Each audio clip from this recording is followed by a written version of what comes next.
All right, guys, let's talk about Thursday. Pretty cool day, a lot going on though. Keep your whiteboard brief or like the intro of what we're doing pretty quick.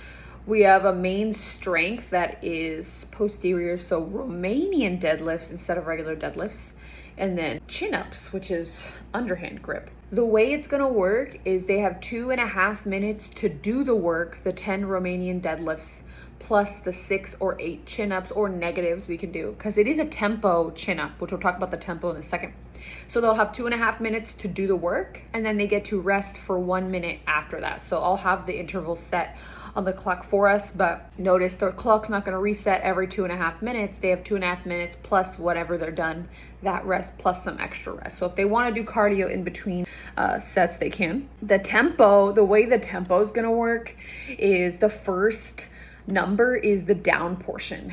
So they'll start at the top for the Romanian deadlifts, and yes, we're gonna do barbell. It's gonna be slower movement and they're not gonna go as far down.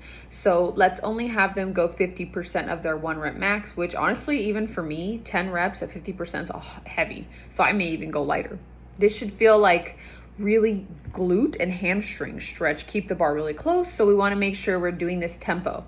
The tempo for both of the movements, right? Yes, is 3 seconds down portion. So if I'm holding a barbell, I'm gonna go 1 Mississippi, 2 Mississippi, stop middle of the shin, pause for 1 second. That's what the 1 is. The X, that means from the bottom going up, we're going explosive. So the concentric, the up portion, is stand up fast, squeeze the glutes, and then I'm gonna pause 1 second at the top, which truly is not a pause, right? I then go down 1, 2, 3, pause 1 second, fast up, pause 1 second, and then so on and so forth for those 10 Romanian deadlifts. And that's going to be the same thing for the chin up. Doesn't matter how they get up there, chin over bar. For chin ups, make sure we're not too wide. It's got to be really in line with the shoulders or inside the shoulders. 1 Mississippi, 2 Mississippi, 3 elbows need to be locked out at the bottom. Pause 1 second, explode up if they can. If they're using a box, they can jump up, so that's pretty easy. And then they pause at the top for 1 second before they start that descend again. So it will take a little longer than they think to do the movements properly. So hopefully they earn that rest of a minute to get back to through the top. And hopefully that's enough time. If it's not enough time to get it done, I did test it out. So when I did it, I felt I did it pretty slow and it was enough time. You can kind of give them a little extra time or reduce the reps. So anyways, sorry, I got distracted. After that, they just have a running clock. I was gonna have it every X amount of minutes, but listen, the goal here is to try and get 3 sets, 2 or 3 rounds through this, so they get to rest as much as they want. Barbell sumo good mornings, so they'll keep the bars on the rack or they can bring it to the turf. It's up to them. Just make sure the toes are pointed out slightly and then the hips go back.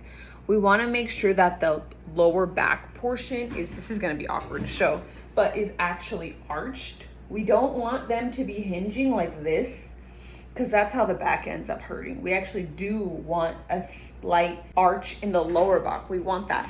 We do want that. That's how we get the spinal erectors working, as well as the glutes. And then front foot elevated goblet reverse lunges. Feet can be on those little plastic steps or plates. I'm probably not gonna have more than 2 red plates stacked.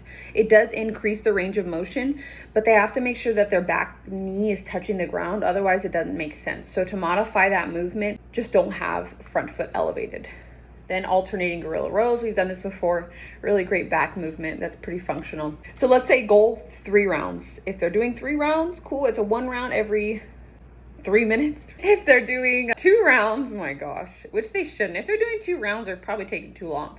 But some people are going to get 4 rounds. So I'll add that on there for quality. I'll say 2 to 4 sets. People don't love when we do that because they like to be told how many to do, but let's just know they should be getting at least 2 rounds to 4. I'm not going to rush anybody during that. They should choose challenging loads so that they have a need to rest. Then the core finisher. I was gonna make this 3 sets, but just in case you need time for the first section, a little extra time, I made it 2 sets, which should be enough. They have slider plank jacks. We've done this before. They can go on the forearms or on the palms.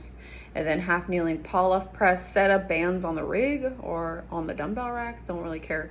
And then dual dumbbell front rack carry, boom. Let's make sure we're not out here. If you look at my shoulder when I'm like here with the kettlebells, puts the shoulder in bad position, also causes upper back to round. But if my elbows are forward, the scapula is engaged, and it allows, you know, the movement to be really focusing on the core, and it will tax the shoulders a bit in the proper way. So watch for that. I always say knuckles should be touching.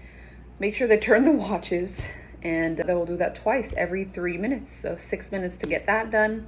And then if you have extra time or you need extra time, you can take away from wherever. So look at the timeline and have a good accessory day. It's gonna be fun.